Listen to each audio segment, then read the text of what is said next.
It is Monday, and the final installment.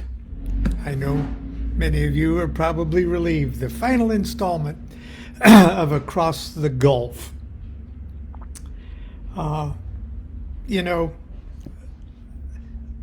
I've been talking about the strangeness of the format and the content of this story that's found in Equinox Volume 1, Number 7,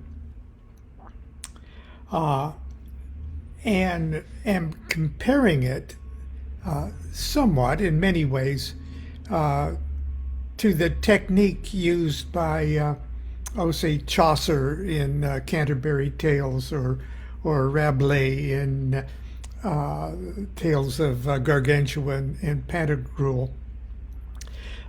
Sort of a popular pornographic, obscene, sensational kind of storyline. But within that storyline, great pearls of profound wisdom, and such as we found here. Now, this was written in 1908, just almost 5 years after the reception of the Book of the Law. This is before a great deal of what would be Crowley's future magical adventures. This is before the vision and the voice. This is before the Enochian workings. This is before the consolidation in his mind about Babylon and the beast and all sorts of things that went into the formation of the Thelemic doctrines, if you will. He is really chewing very hard on the significance of the change of the age and his role as prophet of the new aeon, and him talking about what happened in the aeon before is kind of the subject of this. He's sort of putting his place in the character of the personage that was responsible or a catalyst for bringing the age of Isis to a close, to the age of Osiris to a close. Crowley himself being the catalyst bringing the age of Osiris to a close and the Aeon of Horus. And our good friend and brother John George said something, and I'm sure he meant it in a profound way, in a comment, I believe it was yesterday, saying this absurd story containing great jewels was sort of like the joke, The Aristocrats. Now, I don't know if any of you are familiar with what is considered by most people who hear the joke the filthiest joke ever told. But it's also considered by the greatest comedians and comedians on the planet to be the most transcendently funny joke ever told. And the best version of it I've ever heard was from Gilbert Gottfried. And if you if you can take it, Google Gilbert Gottfried's Aristocrats, and you'll hear what I mean. And John George was suggesting that this was across the Gulf was sort of Crowley's aristocrats, something that is seemingly absurd and coarse, crude, and disturbing, but actually transcendent. Okay.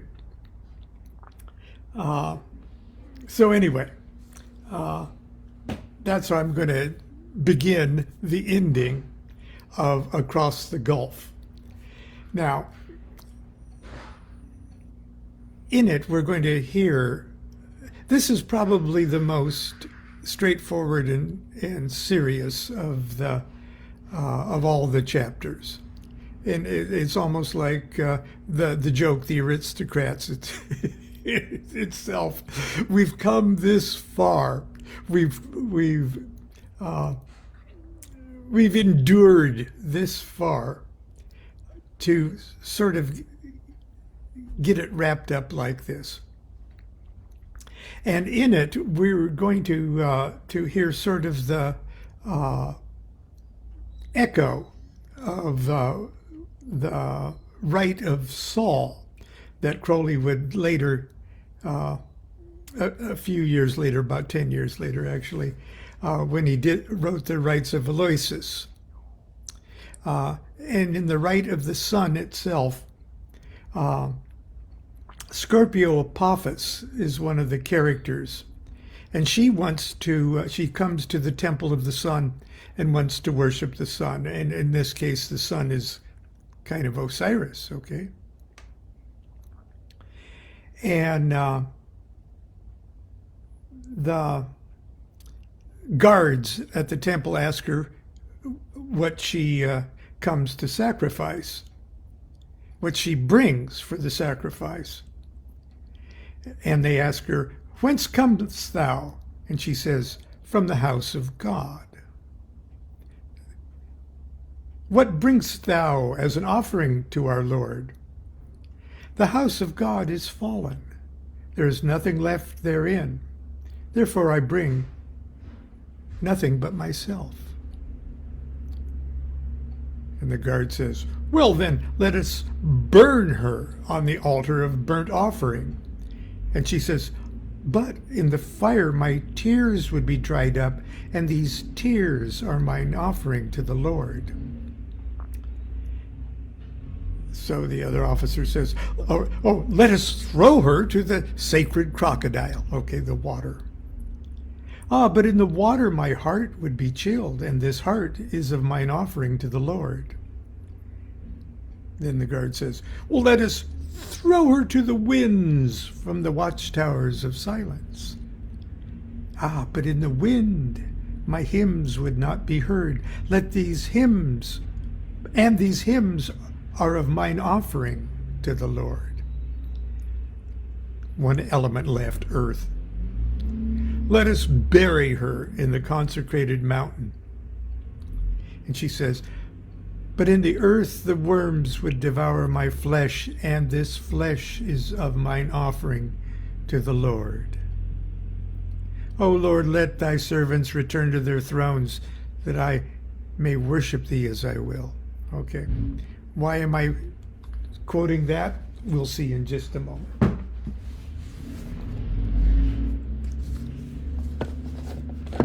Can you hear the roar of the monster, the typhonic monster out there performing an unnatural act on our alley?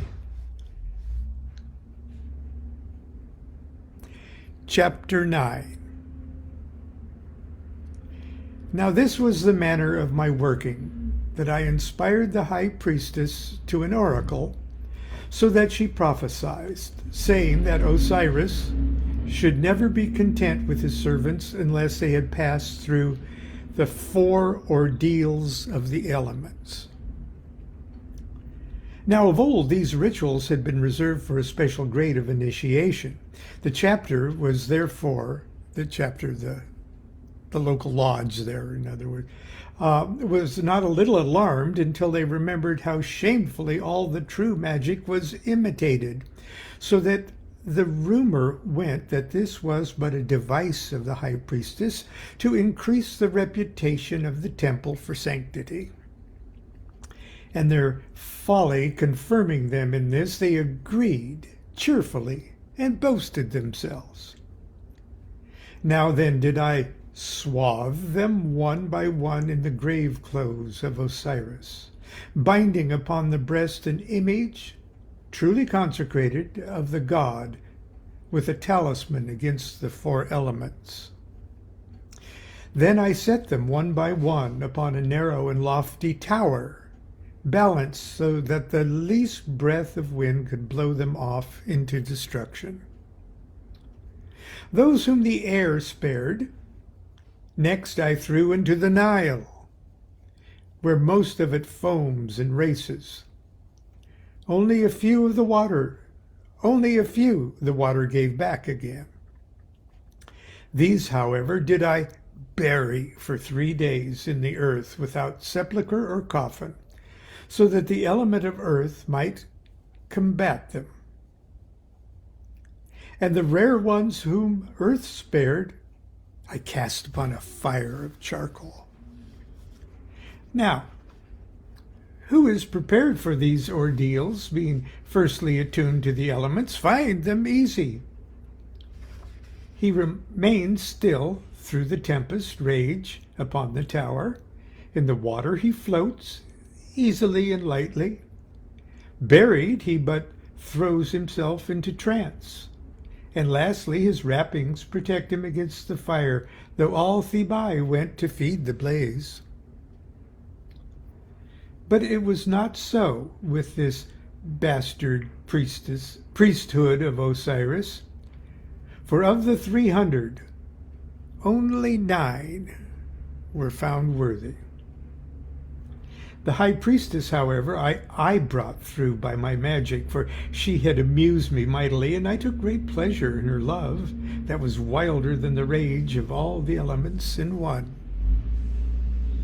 So I called together the 9 who had survived, all being men, and gave them instruction and counsel that they should form a secret brotherhood, to learn and to teach the formula of Osiris in its supreme function of initiating the human soul,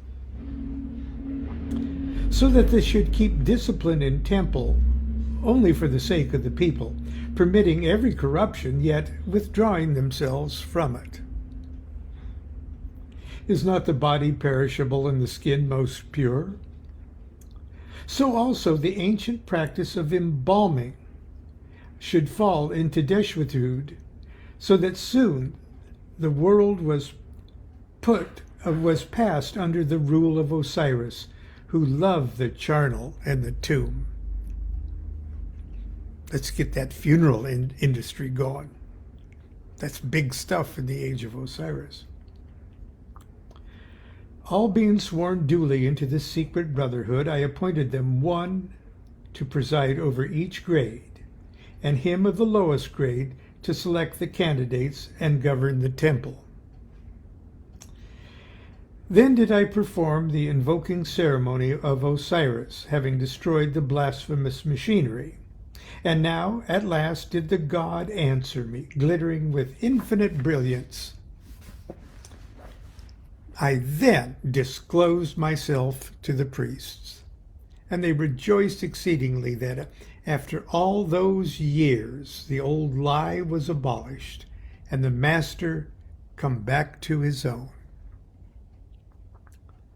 But the god uttered an oracle, saying, "This last time shall I glitter with the brilliance in my temple, for I am the god of life in death concealed. Therefore shall your magic henceforth be a magic most secret in the heart. And who shall perform openly any miracle, him shall ye know for a liar and a pretender to the sacred wisdom. For this cause I am wrapped ever in a shroud of white, starred with the three active colors. These things conceal me, for that he who knoweth me has passed beyond them.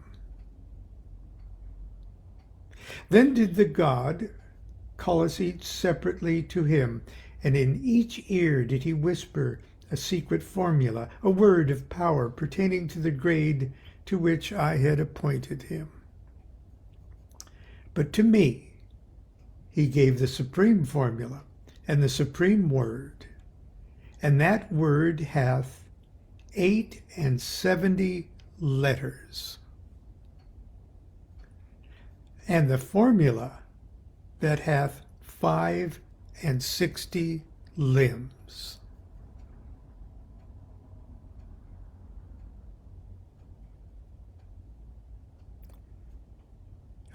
Are all you tarot people counting? So then I devoted myself there and then to a completer understanding of Osiris, my God, so that I might discover his function in the whole course of the cosmos. For he that is born in the years of the power of the God thinketh that God to be eternal, one, alone. But he that is born in the hour of the weakness of the God, at the death of one and the birth of the other, seeth something, though it be little, of the course of things. And for him it is necessary to understand fully that change of office, for gods neither die nor are reborn, but now one initiates and the other guards, and now one heralds and the other sanctifies. Its purpose and meaning in the whole scheme of things.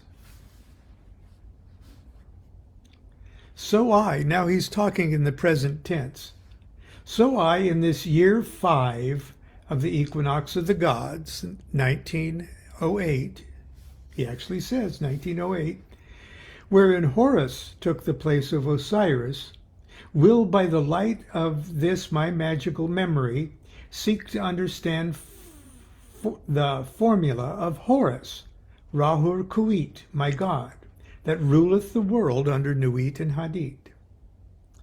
Then, as Ankhaf Nakansu left unto me the stele 666 with the keys to that knowledge, so also I write down the hieroglyph of the formula of the Lady of the Forked Wand and of the feather that shall assume his throne and place when the strength of Horus is exalted.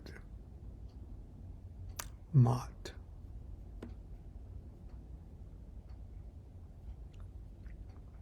I said earlier in this readings that the adherents or the aspirants of the formula of an age manifest the formula of the age, but that the adepts of the age labor to bring about the dawn of the next age. But I digress. So now in the service of the gods was to be secret and their magic concealed from men.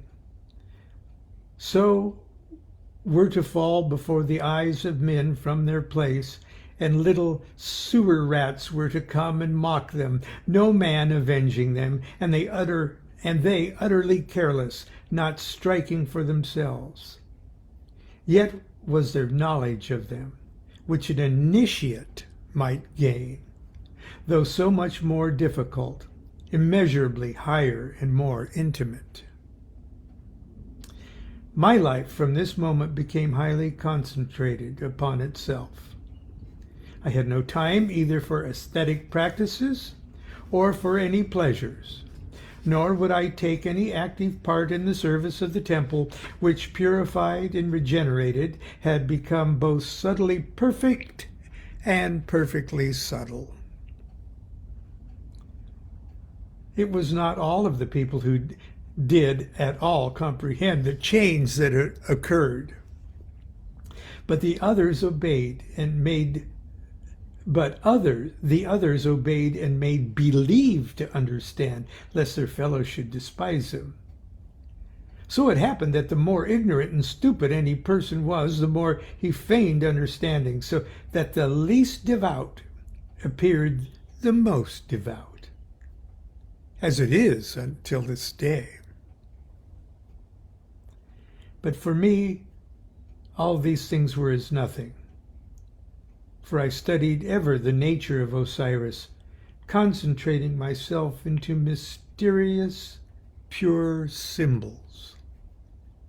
I understood why it is said that Isis had failed to discover the phallus of Osiris, and thus perceived the necessity of Horus to follow him in the great succession of the equinoxes.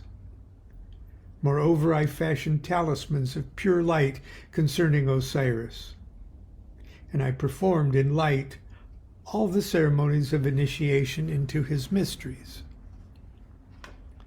These were interpreted by wise men and translated into the language of the twilight, and graven on stone and in the memories of men. Yet was I even more intrigued in that great struggle to apprehend the course of things, as it is seen from the standpoint of destiny, so that I might leave true and intelligible images to enlighten the mind of him, whether myself or another, that should come after me to celebrate the equinox of the gods at the end of the period of Osiris, as now has come to pass. Thus, then, 33 years I lived in the temple of Osiris as high priest. I subdued all men under me. I also abolished the office of priestess, for had not Isis failed to find that venerable phallus without which Osiris must so melancholy a god be?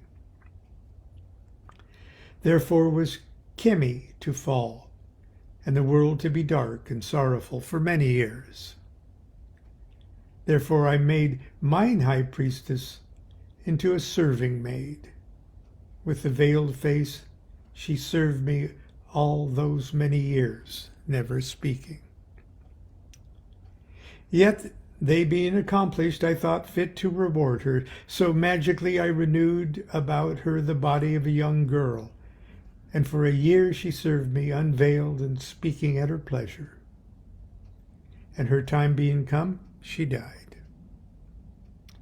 Then I looked again into my destiny and perceived all my work was duly accomplished, nor could any use or worth be found in my body.